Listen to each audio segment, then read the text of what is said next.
Hello, I'm Hannah, and I'm going to be creating a building guide for you guys today in Noble Fates. This game has been my favorite recently. Anyway, so just to get right into it, we have 4 walls, nothing happens. You're like, hey, where's my bedroom? You have to go ahead and add a bed. And you're like, hey, where's my bedroom? Make sure you have your roof. Boom, boom, boom. Tier 1 bedroom. No table, no chairs, just a bed. That's a bedroom. And when we click on that, we see a tier 1 shack.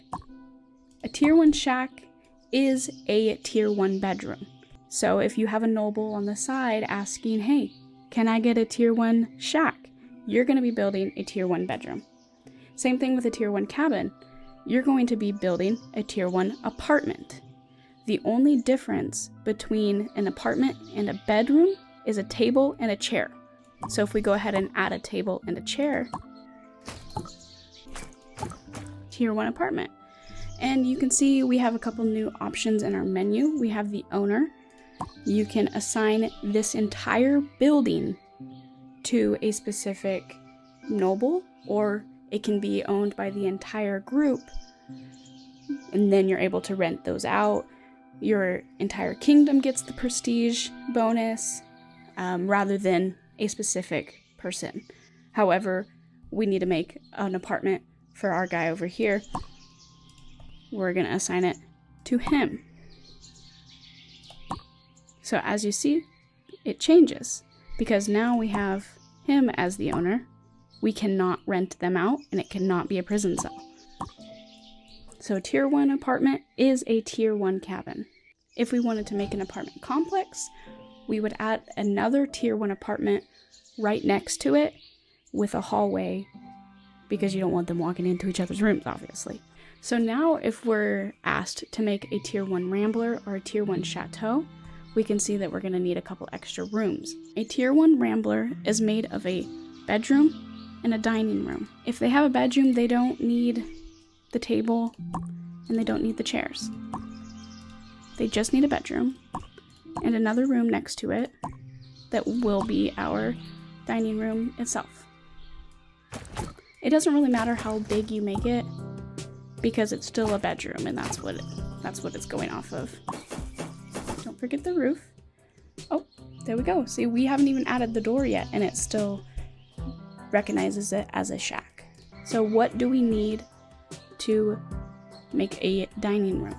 Well, to find that out, we're going to click on the bedroom over here and see type dining room. Okay, so we're trying to build a tier 1. We're going to need a table and 2 chairs. The same thing that was in the bedroom. We're just going to move that over to a different room.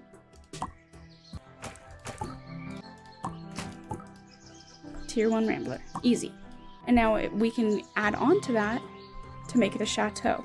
I really like making chateaus in the early game because it's a lot of prestige and everyone's really happy with it. So a tier 1 storeroom. Well, I don't know how to make that. Gonna click on the green bar again.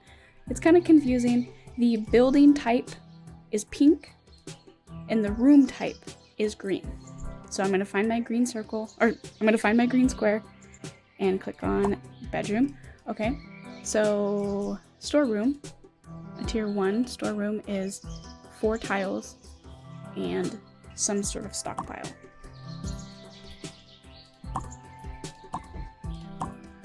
Let's make it cute.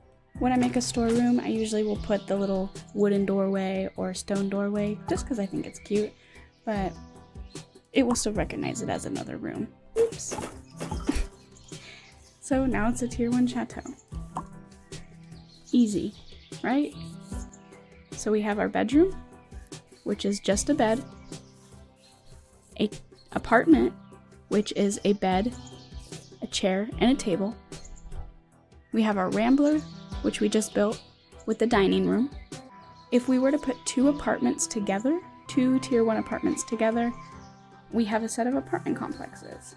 And these can get really fun because you can make them multiple levels, and this is where I think the creativity starts while keeping your nobles in check. But there's a lot of new stuff happening with this game, and I know it changes a lot, and It can get confusing. If you ever have problems, just go ahead and delete one of the roof. Like if your room isn't registering the way that you want and you're sure you did it right, delete one of the pieces of the roof and then just put it back on. And it should fix it. That's kind of what I've noticed. Don't forget the bedroom door. They will build it and get stuck in the room. You cannot have a chateau and turn that into a complex of chateaus. What I've noticed is the tier of the chateau just gets more and more. When I first start a game, I think it's really important to create a tier 1 bedroom, a tier 2 bedroom, 3-tier bedroom, and a 4-tier bedroom, because later on you can just add a couple walls and make that a tier 4 chateau, and it makes so much more money in the beginning of the game. So I might speed this up, but I'm going to show you how to build a tier 4 chateau as quick as I can. 1, 2. There's our tier 1. There's our tier 2. There's our tier 3. And 16 beds. Boom, boom, boom, boom. We're also going to need a 16 tile dining room, and I believe a 16 tile storage. Alright, I have speed built the chateau blueprints, and I want to go over them with you. We have 4 tiles for a tier 1 bedroom. No table, no chair, nothing else in there. 6 tiles for a tier 2, 9 tiles for a tier 3, and 16 tiles for a tier 4. Because we made bedrooms, we're all good. If we wanted to make them apartments, we would have to go ahead and add those other items. In a tier 4 chateau, especially in the early game, it's a nice place to keep your stockpile, like, you know, your nice little things in here. But because we built a tier 4 chateau, the highest prestige building as of now, we're gonna make a at least 16 tile storeroom and at least 16 tile dining room. Alright, thank you guys so much for watching, and leave any questions in the comments and I will get back to you.